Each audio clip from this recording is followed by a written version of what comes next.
நிறைய இன்வெஸ்டர்ஸ் சொல்லக்கூடிய ஒரு எக்ஸ்கியூஸ் எஸ்ஐபிக்கு என்னன்னாக்கா, என்கிட்ட காசே சேர மாட்டேங்குது, இருக்க மாட்டேங்குது, 30ஆம் தேதி வந்தால் எல்லா காசுமே காலி ஆகிடுது அப்படின்னு.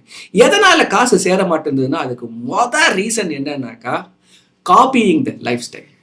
நம்ம ஃப்ரெண்ட்ஸ் பண்ணுறாங்க, ரிலேட்டிவ்ஸ் பண்ணுறாங்க, நெய்பர்ஸ் பண்ணுறாங்க, கலீக்ஸ் பண்ணுறாங்கன்னு சொல்லிட்டு அவங்களோட ஃபைனான்ஷியல் டிசிஷனை நம்ம அப்படியே காப்பி பண்ணும்போது என்ன ஆகுதுன்னாக்கா, வாங்குற காசு எல்லாமே காலி ஆகிடுது. சம்டைம்ஸ் கடன் வாங்குற அளவு கூட போகுது. ஸோ இந்த வீடியோவில் ஒரு சின்ன ஒரு ஆல்டரேஷன் உங்கள் பர்சனல் மணி மேனேஜ்மெண்ட்டில், டிசிஷன் மேக்கிங்கில் 5 things which I want to buy in my life. இந்த 5 விஷயங்கள் நீங்க ஸ்பெண்ட் பண்றீங்களா? அப்படி ஸ்பெண்ட் பண்றதா இருந்தால் எந்த அளவுக்கு இதில் ஸ்பெண்ட் பண்றீங்க, உங்களால் எவ்வளோ சேவ் பண்ண முடியும், கொஞ்சம் நீங்க அலசி ஆராயலாம். ஓகே, இந்த ஒரு 5 திங்ஸ்ல பார்த்தீங்கன்னாக்கா, ஃபர்ஸ்ட் என்னன்னாக்கா ஸ்பெண்டிங். இந்த ஸ்பெண்டிங்கை நம்ம கண்ட்ரோல் பண்ணணும்லாம் தேவை கிடையாது. கொஞ்சம் அதை அனலைஸ் பண்ணி டிசிஷனை எடுக்கும்போது ஒரு பெரிய சேவிங் ஆட்டோமேட்டிக்காக வந்துடும். நீங்கள் எஸ்ஐபியில் பண்ணலாம், இல்லை எக்ஸிஸ்டிங் எஸ்ஐபிக்கு ஈஸியாக டாப் அப் பண்ணலாம். அந்த ஒரு விஷயங்களை தான் இன்றைக்கி உங்ககிட்ட நான் ஷேர் பண்ணிக்க போகிறேன். முதல்ல நிறைய பேர் ஸ்பெண்ட் பண்ணுறது எதில் தெரியுமா? Upgrades, updation. தேவையில்லாத பொருட்களை நீங்கள் வாங்கும்போது தேவையான பொருட்களை வாங்கக்கூடிய சூழ்நிலையில் கடனை வாங்க வேண்டிய ஒரு சுச்சுவேஷன் வந்துடும்.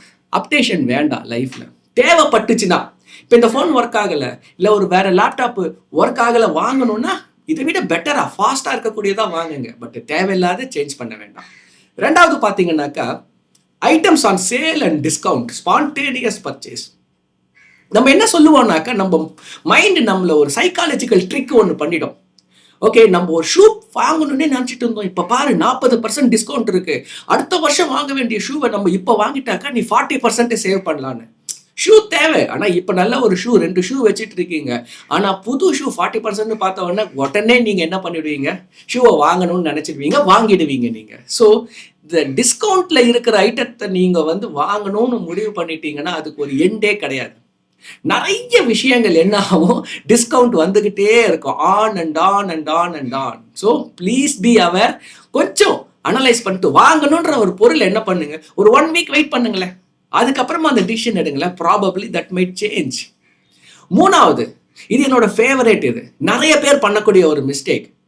உங்களுக்கு ஒரு இன்வெஸ்ட்மெண்ட் புரியலை அப்படின்னா அதில் கொண்டு போய் காசை போடாதீங்க.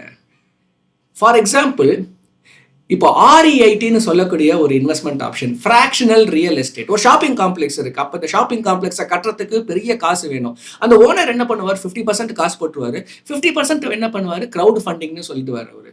நிறைய இன்வெஸ்டர்ஸ் நீங்கள் என்ன பண்ணலாம், பார்ட்டிசிபேட் பண்ணலாம் as low as 5,000 rupees. ஒரு ஷாப்பிங் காம்ப்ளெக்ஸில் ஒரு ஃப்ராக்ஷனல் ஓனர்ஷிப் 5,000க்கு கிடைக்கும். ரொம்ப ஃபேன்சியான ஒரு இன்வெஸ்ட்மெண்ட். ஃபைனான்ஸ் ரொம்ப டைனமிக்கான விஷயங்கள் இது. ஸோ நம்மள என்ன பண்ணுவோம், ரியல் எஸ்டேட் வாங்கிடலாமே, 5,000 தானே இன்வெஸ்ட்மெண்ட்னு வாங்க ஆரம்பிப்போம். டிரான்ஸ்பரன்சி ரொம்ப கம்மி, ரிஸ்க் ரொம்ப அதிகம். அதில் இது உங்களுக்கு புரியுதா? புரியாத விஷயத்தில் இன்வெஸ்ட் பண்ணாதீங்க. மூணாவது விஷயம் அது. நாலாவது பார்த்தீங்கன்னாக்கா, புக்ஸ். நான் ஒரு மாதத்துக்கு ஒரு புக்கை படிப்பேன், ஏதோ ஒரு புக். ஏன்னா ட்ராவல் பண்ணும்போது பார்த்தீங்கன்னா books R the only companion. ஒரு 5,000 6,000க்கு புக்கு வாங்கிட்டு வந்துடுவோம். ஒரு 20 புக்கு 15 புக்கு வாங்கிட்டு வந்துடுவோம். குறைஞ்சபட்சம் ஒரு 10 புக்கு எடுத்துகிட்டு வந்துடுவேன். ஏன்னா மணி மேனேஜ்மெண்ட் பிடிக்கும், பர்சனல் பிடிக்கும், பிஸ்னஸ் பிடிக்கும், சைக்காலஜி பிடிக்கும், அண்ட் ஸ்பிரிச்சுவல் பிடிக்கும். எல்லாத்துலேயும் 2 புக்கு, 10 புக்கு ஆகிடும் ஈஸியாக உங்களுக்கு. ஸோ நிறைய புக்ஸ் என்ன ஆச்சு, அக்யூமுலேட் ஆக ஆரம்பிச்சிருச்சு. படிப்பு என்ன ஆயிடுச்சு, கம்மி ஆயிடுச்சு. அப்புறம் ஐ டுக் அ டிசிஷன். ஒரே ஒரு புக்கை மட்டும் வாங்கணும். அந்த புக்கை படிச்சுட்டு தான் அடுத்த புக்கை வாங்கணும். ஸோ அப்படி நீங்கள் படித்து முடிச்சுட்டு அடுத்த புக்கை வாங்கும்போது என்ன ஆகும்னாக்கா, அந்த நாலேஜும் அக்யூமுலேட் ஆகும் உங்களுக்கு. அதே நேரத்தில் புக்கு யூட்டிலைசேஷன் இருக்கும். எத்தனை புக்ஸ் உங்கள் வீட்டில் படிக்காமல் இருக்குது, கொஞ்சம் யோசிச்சு பாருங்கள் நீங்கள். ஸோ படித்து முடிச்சுட்டு வாங்குங்க. புக்கே வாங்க வேணான்னு சொல்லலை, வாங்குகிற புக்கு எல்லாத்தையும் படிக்கணும். அப்படி படிக்கலைனாக்கா படித்து முடிச்சுட்டு அதுக்கப்புறமா புது புக்கை வாங்குங்க நீங்கள். Last but not the least, souvenirs. இப்போ நிறைய ட்ராவலிங் ஆரம்பிச்சிட்டேன் நான். ஸோ எந்த ஒரு கண்ட்ரி போனாலும் என்னோட ஒய்ஃப் என்ன பண்ணுவேன்னா, அங்கே இருக்கிற ஒரு டாய்ஸ், ஒரு பொம்மை, அதை போயிட்டு வாங்கிட்டு வீட்டில் வைக்கணும் அப்படின்னு. எங்க பாருங்க, நம்ம இருக்கிறதே ஒரு 3 bedroom ஹவுஸு. அதுலேயும் நம்ம ஒரு புதுசு இடத்துல போயிட்டு டாய்ஸாக வாங்கிட்டு ஷெல்ஃபில் வச்சாக்கா என்ன ஆகுன்னா, ஃபுல்லாக கிளட்டர் ஆகிடுது. அது எங்கே போனாலும் ஒரு சவுனியர். தஞ்சாவூருக்கு போனால் தஞ்சாவூர் பொம்மை ஒரு சவுனியர். ஸோ இது என்ன ஆகுதுனாக்கா, more than the memory, it is becoming a clutter in your house. ஒரு மெமரி வேணுமா, ஒரு புக்கை எடுங்க, ஒரு ஜேர்னல் எடுங்க. ஓகே, நான் வந்து தாய்லாந்து போயிட்டு வந்தேன், அங்க இருந்த ஒரு சுவையான ஒரு memory, best memory. I went to Maldives, best memory. Went to Singapore, the best memory. You can actually write it down. Journal பண்ணி வைக்கலாம், ஃபோட்டோஸ் இருக்கு உங்ககிட்ட. ஸோ இந்த மாதிரியான வீட்டை வந்து கிளட்டர் பண்ணாதீங்க.